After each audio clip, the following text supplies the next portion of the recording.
On the afternoon of October 30th, 1991, in Fresno, California, Carol Arzotti had to go pick up her young daughter from the babysitter.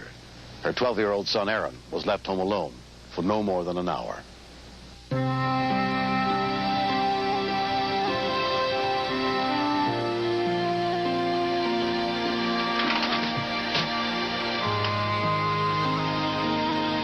Aaron had a firecracker in his room. The kid at school walked up to him and said, "Hey, Aaron here," and gave it to him.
A call for help came into 911 at 4:32 p.m.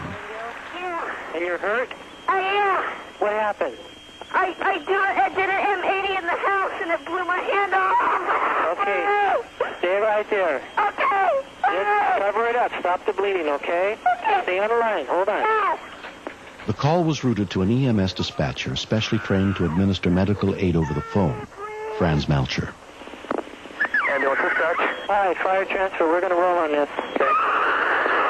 Hello? Listen, what's wrong? I blew my hand off. I got bleeding. You blew it off? Yeah. Okay. Lady. Okay. Ma'am, is there somebody else that I could talk to? What? No, I'm all bleeding. Rescue units with the Fresno Fire and Police Departments and an ambulance from a nearby hospital were immediately sent to the scene.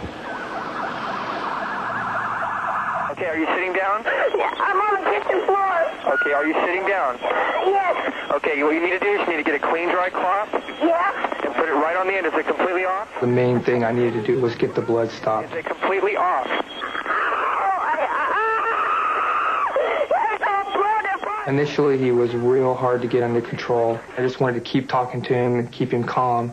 All right, what's your name?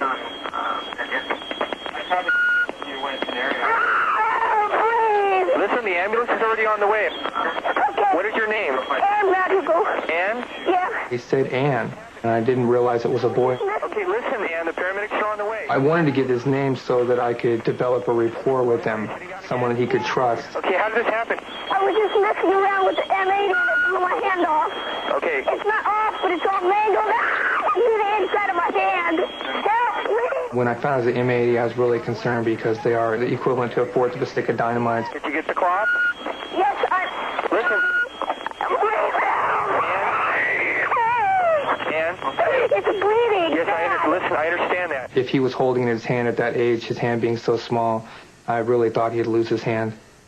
Take it, put the towel over it. And I didn't want him to believe that because he would become completely hysterical. Yeah. Okay, raise it up so it's even with your shoulder. Even with my shoulder. And listen to me.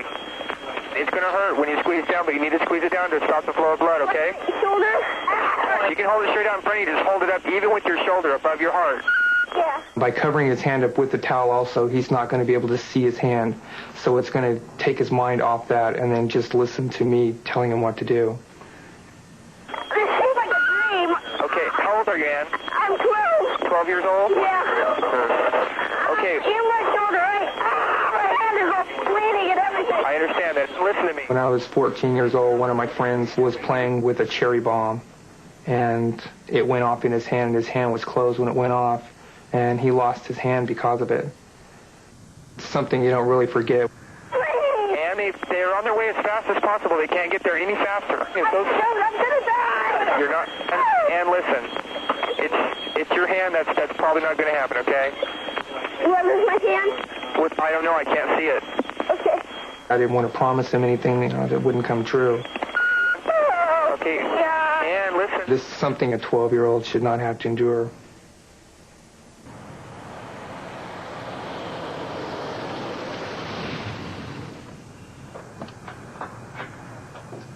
I heard this, oh! I thought, what was that? Thinking, oh, he was watching a movie.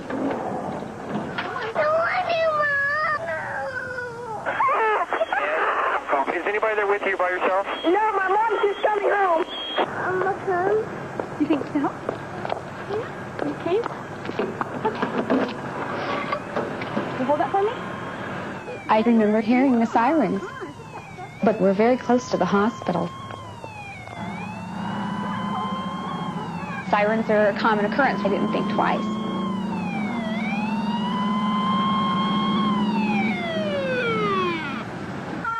The smoke was filling the room. I just said, what happened?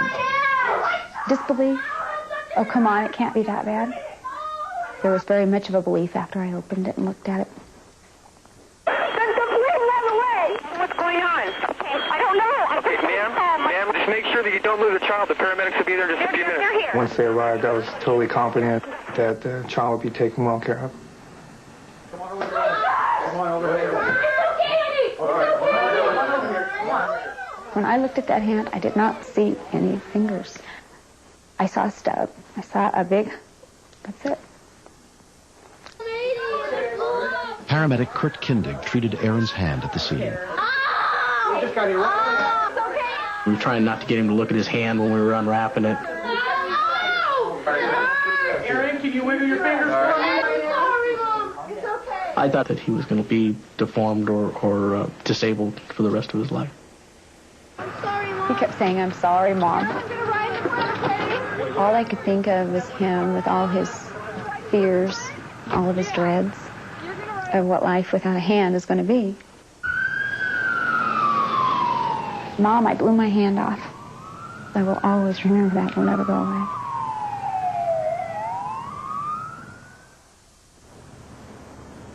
At St. Agnes Hospital, doctors, including plastic surgeon George Mowry, managed to save Aaron's hand. But he still faces months of painful physical therapy, and his hand will never be the same again. Wendy's, all of them. Aaron's made dramatic strides, and that's largely due to his ability to tolerate the pain required for him to move his hand. Okay. I think that we're extremely lucky.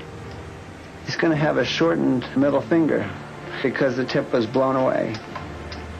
And he'll have some diminished strength, but it could have blown his hand completely off. So I think he's very lucky. In 1990, more than 12,000 people were treated for injuries involving fireworks. Nearly half were children under the age of 15. When I was at the hospital, I just thought how stupid I was to fool around with one at all. He is a good boy. He's very bright. I think he feels bad, like, boy, I blew it. I always thought, no, I'm never going to get my hand blown off the firecracker. I'm not that stupid. No, there's no way. Ignorance is the worst part. I don't think I ever had any real anger towards him about it. I was angry at the situation. You know, it's like a gun.